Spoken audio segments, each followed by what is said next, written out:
വിശുദ്ധ ഫ്രാൻസിസ് അസീസിയുടെ ഭൗതിക തിരുശേഷിപ്പുകൾ പരസ്യവണക്കത്തിനായി തുറന്നുകൊടുത്തു. ആഗോള കത്തോലിക്ക സഭയിൽ ദാരിദ്ര്യത്തിന്റെയും ആത്മീയതയുടെയും മാതൃക കാട്ടിയ അസീസിയിലെ വിശുദ്ധ ഫ്രാൻസിസിന്റെ മരണത്തിന്റെ 800-ാം വാർഷികത്തോടനുബന്ധിച്ച് വിശുദ്ധന്റെ ഭൗതിക ശരീരത്തിന്റെ തിരുശേഷിപ്പുകൾ അസീസിയിൽ പൊതുജന വണക്കത്തിനായി തുറന്നുകൊടുത്തു.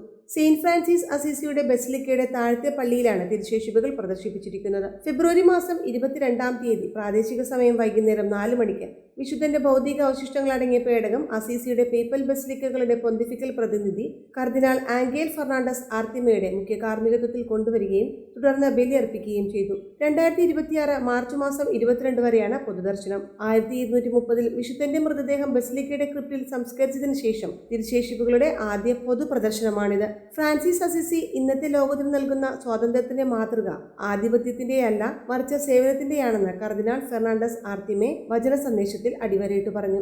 യഥാർത്ഥ സ്വാതന്ത്ര്യം കൈവശപ്പെടുത്തലിലും ആധിപത്യത്തിലുമല്ല, വിശ്വാസത്തിലും സേവനത്തിലുമാണെന്ന് സ്ഥിരീകരിച്ച ശബ്ദമായിരുന്നു വിശുദ്ധ ഫ്രാൻസിസ് അസീസിയുടേതെന്ന് കർദിനാൾ ആർത്തിമെ എടുത്തു പറഞ്ഞു.